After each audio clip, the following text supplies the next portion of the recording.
Rabbana wa taqabbal du'a.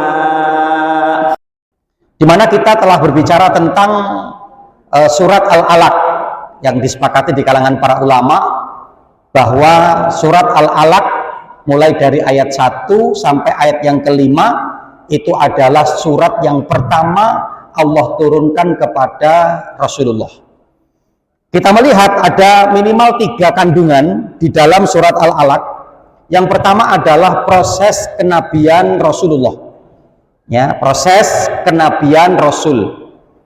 Sehingga sebagaimana kita telah kaji juga di pertemuan sebelumnya, ya, kita ketika mengkaji surat Al-Alaq, ya, bahwa kita pahami, ya, periwayatan hadis yang berbicara tentang bahwa surat yang pertama diturunkan itu adalah surat Al-Alaq.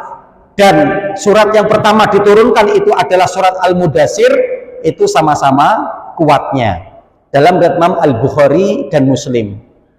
Nah, sehingga dirumuskan di kalangan para ulama sebagaimana sudah kita sampaikan kemarin bahwa disepakati di kalangan para ulama apa?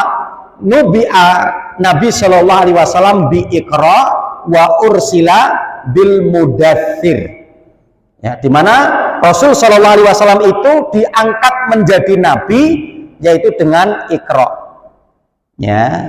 Jadi ketika kita nanti mendapati, ya, surat Al-Alaq mulai dari ayat 1 sampai ayat yang kelima, Iqra bismi rabbikal ladzi khalaq khalaqal insana min 'alaq, dan sampai di ayat yang kelima itu adalah pengangkatan Nabi Muhammad Shallallahu Alaihi Wasallam menjadi seorang nabi, ya.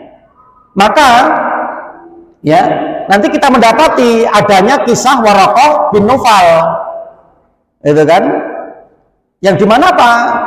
Adanya riwayat yang mengatakan, diantara disampaikan oleh Imam Ibnu Qayyim Al-Jauziyah, ya, bahwa pada peristiwa itu yang ketika Rasul dibawa, ya, oleh Ibunda Khadijah kepada Waraqah bin Naufal, ya, yang ternyata bahwa dalam kitab yang dikaji oleh Waraqah bin Naufal, ya, Rasul ini atau Muhammad SAW ini adalah seorang nabi. Yang diceritakan itu adalah proses malaikat namus, ya, malaikat Jibril yang datang kepada Rasulullah, sebagaimana hal itu namus yang telah datang kepada Nabi Musa, kan seperti itu.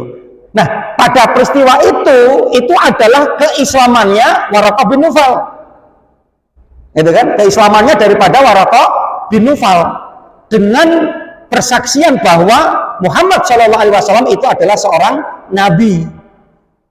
Makanya Rasul nanti dalam hadis mengatakan apa? Sungguh aku mendapati atau melihat Waraqah bin Naufal memiliki 1 atau 2 surga, itu, ya. Nah, sebagian nanti para ahli tafsir menyebutkan atau para sejarawan menyebutkan bahwa sehingga inilah terjadi perselisihan di kalangan para ulama terkait dengan apakah Waraqah bin Naufal ini sudah menjadi muslim. Karena, ya, di mana ketika turunnya ayat yang pertama atau surat pertama, surat Al-Alaq, ya, setelah itu berhentinya wahyu, ya. Nah, maka apa? Ya, dengan ketika pertama surat ini turun, ya, yang setelah itu kemudian berhenti wahyu, kemudian pada waktu itu Waraqah bin Naufal meninggal, maka Waraqah bin Naufal belum memeluk Islam. Karena memang pengangkatan surat Al-Alaq itu adalah pengangkatan Rasul baru menjadi nabi, belum menjadi Rasul. Artinya kalau menjadi Rasul itu kan sudah mulai untuk memerintahkan orang untuk mengikuti Rasulullah. Artinya kan seperti itu. Nah, yang karenanya bahwa kita mendapati kandungan dari surat Al-Alaq adalah sebagai proses kenabian Rasulullah, ya, yang Rasul menyukai untuk menyendiri, untuk bertafakur, ya, kemudian Rasul membawa bekal ke Gua Hira, ketika bekal habis maka beliau pulang ke keluarganya dan seterusnya sampai kemudian didatangi malaikat Jibril yang kemudian diperintahkan untuk kemudian membaca Iqra, baca, pelajari dan kaji. Nah, ini pengangkatan Rasul, ya, menjadi seorang nabi, yaitu dengan Iqra,